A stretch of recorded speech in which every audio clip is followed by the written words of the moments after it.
Ici, on est dans la presqu'île du Gaou. C'est dans la commune du Brusque, à Sifour-les-Plages. C'est un endroit un peu particulier puisque c'est l'endroit où a été réalisé le premier film sous-marin de Pierre-Yves Cousteau, Philippe Téliez et Frédéric Dumas.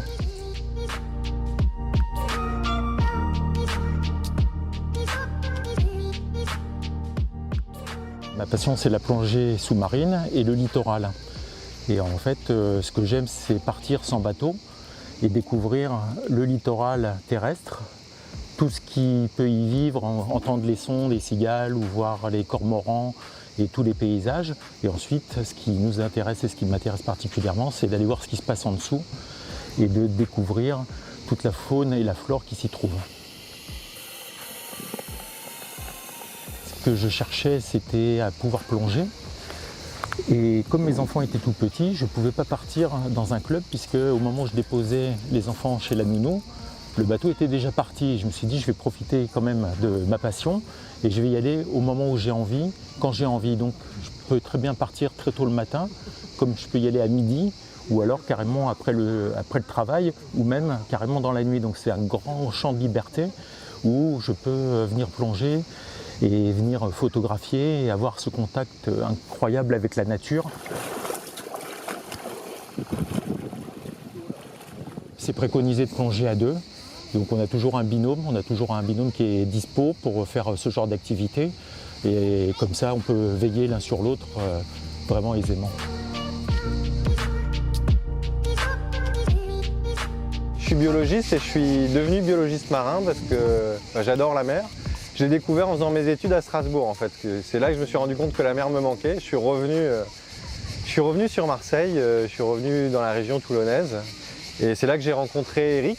On a commencé à plonger ensemble. Eric, ça faisait déjà un moment qu'il plongeait du bord, plongeait à la découverte du littoral. Et j'ai vraiment adhéré à ce concept parce que c'est assez extraordinaire de se dire qu'on part le matin sur un endroit soit qu'on connaît déjà, soit qu'on va découvrir.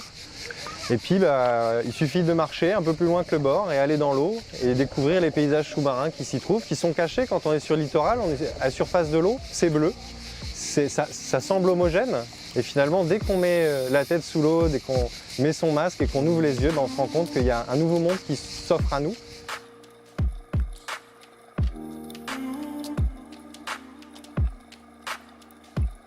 On a la chance d'accéder à ce monde-là. Et par exemple, quand je montrais les photos à mes enfants que j'avais faites sous l'eau, ils me disaient ah, ça s'appelle comment, qu'est-ce que c'est? Et puis un jour, je leur dis voilà, ça c'est une anémone. Et ils m'ont dit ah, c'est une jolie fleur. Et je leur dis non, mais sous l'eau, l'anémone, c'est pas du tout une fleur, c'est un animal. Et c'est un animal tout à fait particulier, puisqu'en plus, c'est un animal qui est fixé et qui bouge jamais comme le chat. Donc à partir de ce moment-là, je me suis dit si j'abordais en présentant toutes mes rencontres, si je les expliquais avec des mots simples et des petites anecdotes comme ça qui puissent être transmissibles facilement aux enfants. On a la chance de pouvoir découvrir ces poissons, ces algues, toutes les autres plantes qu'on peut trouver, mais aussi des animaux qui vivent fixés sur les rochers. Une éponge, c'est un animal par exemple, il est fixé.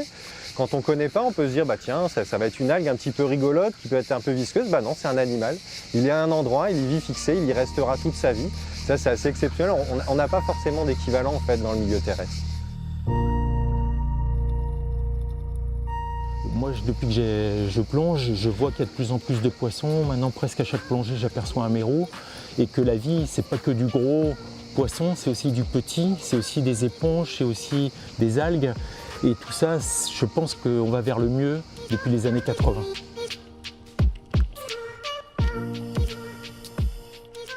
C'est un bonheur que de se mettre dans l'eau et d'apprécier la fraîcheur de l'eau et puis de pouvoir voir ce qui se passe en dessous. C'est toujours la même technique, on ne cherche pas à aller très profond, on cherche plutôt à voir des choses, à rester longtemps, de manière à avoir très peu de paliers. Donc le but, c'est de faire un parcours. Avec l'ordinateur, on peut contrôler très bien son déplacement et sa décompression. Et à partir de ce moment-là, on va essayer de trouver dans les habitacles tous les animaux qu'on pense qui habitent à cet endroit-là.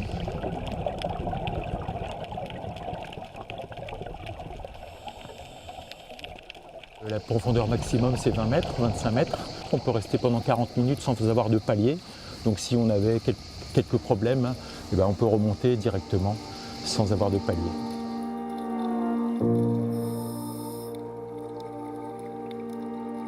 En fait, la plongée, c'est un jeu d'enfant. C'est-à-dire qu'on met son détendeur, on respire sous l'eau.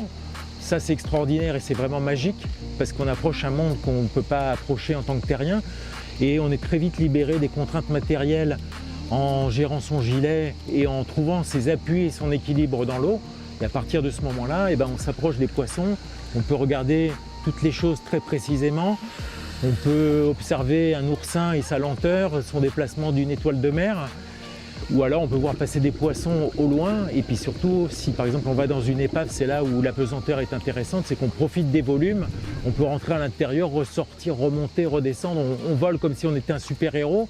Et en fait, il faut plus se poser de questions. Et si on sait comment ça se passe, on peut rester par exemple 3 heures dans l'eau à 9 mètres sans avoir de palier. Et faire un palier, c'est pas très dur puisque c'est rester à 3 mètres de profondeur et respirer pendant 3 minutes. On évacue l'azote qu'on a accumulé et on redevient, on peut revenir sur la terre sans avoir de problème d'accident. Dans la plongée d'aujourd'hui, on a eu assez de chance parce que la visibilité était bonne. Finalement, quand on va à l'eau, on ne sait pas forcément si ça va être très turbide ou pas. Et là, l'eau était claire. Donc on a pu profiter vraiment du paysage et du coup voir aussi plus facilement les poissons par exemple. Donc en poisson, ce qu'on a vu, ça va être des apogons, c'est des poissons qui sont rouges, qui sont vraiment jolis, assez discrets. Ils sont cachés au niveau des failles des rochers, donc il faut aller les chercher. Ils ne vont pas venir à nous, il faut un peu les connaître, savoir où aller les trouver. Et c'est des magnifiques poissons rouges qui vivent en petits groupes de quelques individus. Et ils sont intentionnés, par exemple, les mâles vont garder les œufs dans la bouche. Donc du coup, ils vont s'occuper de leurs petits. Ça, c'est assez amusant à voir quand on voit les mâles avec la bouche bien gonflée avec les œufs à l'intérieur. À plusieurs moments, avec Eric, on s'est rapproché de la roche pour observer les tombants rocheux, les endroits qui sont un peu à l'obscurité, pour voir les poissons qui aiment bien y vivre cachés. En particulier, on a eu la chance de voir une mostelle. La mostelle, c'est un poisson qui sort surtout la nuit et quand on va le trouver en journée, elle est vraiment à l'ombre des failles.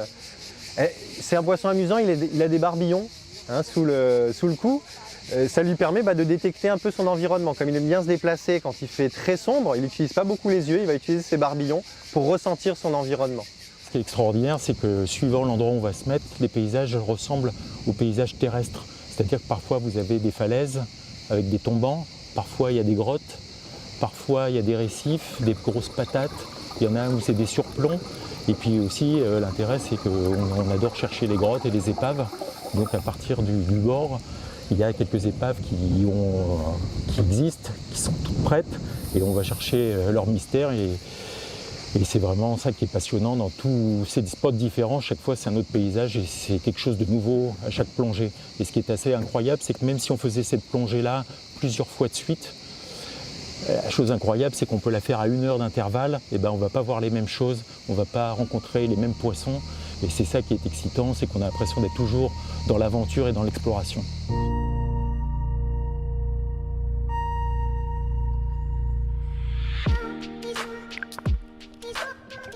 Dans une faille, à l'abri de la lumière, on a croisé une langouste. La langouste, elle sort la nuit, donc quand il fait vraiment très sombre en mer, elle a ses antennes pour détecter son environnement. Et là, quand on est calme, quand on l'approche assez calmement, elle peut tendre ses antennes vers nous pour essayer de nous ressentir, nous détecter. C'est vraiment joli, c'est vraiment intéressant. La langouste, elle se protège dans sa carapace. En fait, elle a vraiment, nous on a le squelette à l'intérieur, elle a sa carapace à l'extérieur. Dedans, l'animal, il est tout mou. Et à l'extérieur, elle est protégée, comme ça les prédateurs n'arriveront pas à la grignoter.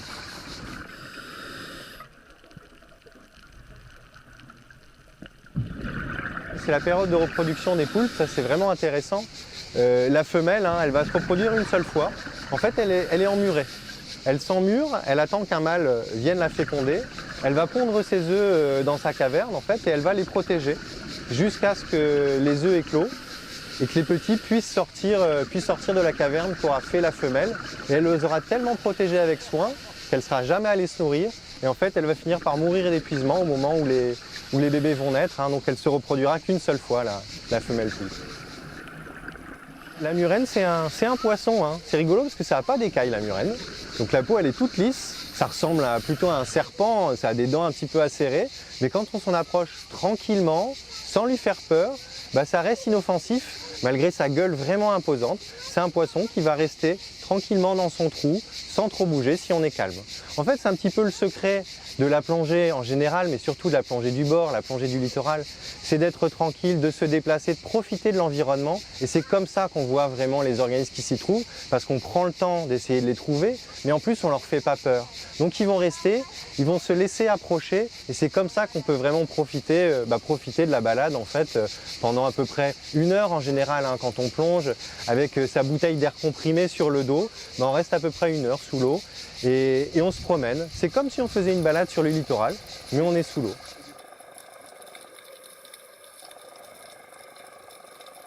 Dans le milieu marin, c'est un monde qui est en 3 dimensions. On n'a pas que à regarder au niveau du sol, il faut aussi regarder vers la hauteur, un petit peu plus au loin. Il y a des poissons vers le haut, il y a des organismes plutôt sur le fond qui sont cachés sous les rochers. Donc il faut vraiment farfouiller un petit peu partout.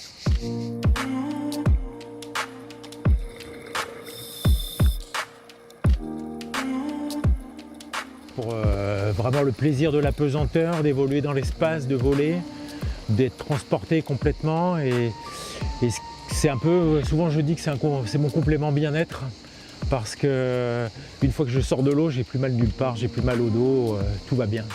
C'est ça, c'est une passion. Hein. De toute façon, le monde marin, je pense que quand on y a goûté et quand on a plongé dedans, on n'a plus envie d'en sortir. C'est vraiment passionnant. Il y a tout à découvrir en plus. Déjà, c'est agréable, mais en plus, il y a tout à découvrir. Et c'est que des sensations qui sont nouvelles, qui sont différentes de ce qu'on vit tous les jours quand on est sur la terre ferme. Donc c'est une passion et je pense que c'est une passion qui ne s'arrêtera jamais au final.